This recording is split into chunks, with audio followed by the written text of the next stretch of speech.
ত্রিপুরা উপজাতি স্বশাসিত জেলা পরিষদের সড়ক প্রচার শেষ হবে আগামী বৃহস্পতিবার। সড়ক প্রচার শেষ সভার ৪৮ ঘন্টা আগে এডিসিতে নিশ্চিত ভারতীয় জনতা পার্টি নেতৃত্বাধীন সরকার গঠিত হবে বলে দায়িত্ব নিয়ে জানিয়েছেন মুখ্যমন্ত্রী ডাক্তার মানিক সাহা। ২০১৮ সালে ৩৫ বছরের দুর্নীতিগ্রস্ত সিপিআইএম সরকারকে যেখানে তাসের ঘরের মতো উড়িয়ে দিয়েছে ভারতীয় জনতা পার্টি, সেখানে এডিসি কিচ্ছুই না বলে মন্তব্য করলেন মুখ্যমন্ত্রী ডাক্তার মানিক সাহা। ১৮ আগে এই যে সন্ত্রাসবাদী, আমি বললাম সন্ত্রাস সৃষ্টিকারী, এই যে মার্ক্সবাদী কমিউনিস্ট পার্টি খুন, সন্ত্রাস, ধর্ষণ এবং অগ্নিসংযোগ, নির্বাচনোত্তর সন্ত্রাস, নির্বাচনের আগে কেউ ভেবেছিল ৩৫ বছরের এই যে দুঃশাসনের সরকার, কুশাসনের সরকার সিপিএমকে কেউ দূর করতে পারবে? কেউ ভেবেছিল? আমরাও ভেবেছি হবে না, অসম্ভব। আর না না, সিপিএম এত বছর আবার অষ্টম বামফ্রন্ট সরকার হবে, খুব খুশি। এবং তার মধ্যে ৫ বছরের মানুষ চেয়েছিল আরেকটা সরকার, সেটাকে জুট আমলে এসছে কংগ্রেসের আরেক সরকার। কিন্তু প্রতি বছর ১০ বছর পরে উনাদের সময় যে আবার কুশাসন, দুঃশাসন আর এই ধরনের দর্শন থেকে আরম্ভ করে বিভিন্ন যে অত্যাচারের কাহিনী, এই রেকর্ড বাজিয়ে বাজিয়ে আরও ২৫ বছর ওনারা রয়ে গেলেন বন্ধুগণ। আর এর জন্যই বললাম, ওনারা কিন্তু এখনো মূর্খের স্বর্গে বাস করছেন, ভাবছে অসম্ভব। অসম্ভবের মধ্যেই কিন্তু সম্ভব রয়েছে বন্ধুগণ। এবার ও বাদ দিলে সম্ভব। যখন আমরা ২০১৮-তে মাননীয় প্রধানমন্ত্রীর নেতৃত্বে আমরা যদি এত বড় একটা সরকারকে, ৩৫ বছরের সরকারকে আমরা তাসের ঘরের মতো উড়ে গেছে, কোথাও নেই, কিন্তু খুঁজেও পাবেন না, এই সরকারকে যদি আমরা তাদেরকে পতন আমরা করতে পারি, আর এডিসি তো কিচ্ছু না ভারতীয় জনতা পার্টির কাছে, আপনারা নিশ্চিত থাকুন। আমি এর জন্য আমি দায়িত্ব নিয়ে বলছি, থাকবে না। আর গুন্ডামি করে তাহলে পশ্চিম বাংলায় তৃণমূল কংগ্রেস অর্থাৎ টিএমসি এবং ত্রিপুরাতে তিপ্রামথা পার্টি অর্থাৎ টিএমপি একই বলে এদিনের জনসভায় উল্লেখ করেন মুখ্যমন্ত্রী ডাক্তার মানিক সাহা।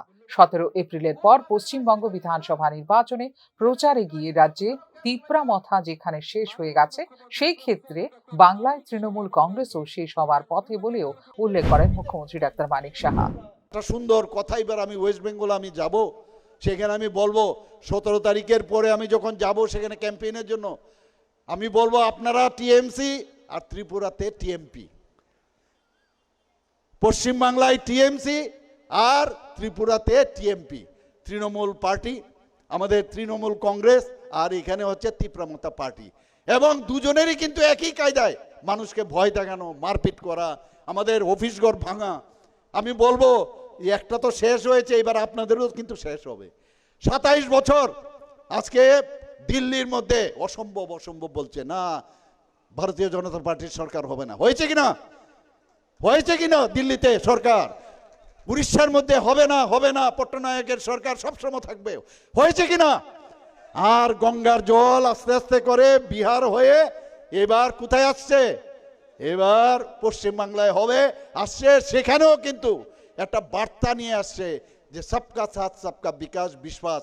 আর আমরা ভায়োলেন্সে কোনো অবস্থায় ভারতীয় জনতা পার্টি বিশ্বাস করে না, ভায়োলেন্স আমরা করব না। মানুষ শান্তি চায়। এখানে মা বোনেরা আছেন, আপনারাই বলুন, আপনার ছেলে মেয়ে ফ্যামিলি আপনার বাড়িতে যদি, আর এখানে তো থানসাইকে আক্রমণ করছে, অদ্ভুত। এবং আমি, আপনারা জানেন উদয়পুরের কি ঘটনা। আগামী ১২ এপ্রিল অনুষ্ঠিত হতে চলেছে ত্রিপুরা উপজাতি স্বশাসিত জেলা পরিষদের নির্বাচন। নির্বাচনে এডিসির মোট ২৮টি আসনেই আলাদা আলাদা ভাবে লড়াই করছে রাজ্য সরকারের দুই প্রধান সহযোগী ভারতীয় জনতা পার্টি এবং তিপ্রামথা। সর্বশেষ ২০২১ সালে টিটিএডিসি নির্বাচনে যেখানে আসন সমঝোতার মধ্য দিয়ে বন্ধুত্বপূর্ণ প্রতিদ্বন্দ্বিতা হয়েছে বিজেপি এবং তিপ্রামথার মধ্যে, সেখানে এবারে নির্বাচনে সরাসরি মুখোমুখি এই দুই পার্টি। তবে এডিসিতে সরকার গঠন নিয়ে মুখ্যমন্ত্রী প্রত্যয় বাড়তি মাইলেজ দিচ্ছে রাজ্যের শাসক ভারতীয় জনতা পার্টিকে। ফিউরো রিপোর্ট, নিউজ নাও।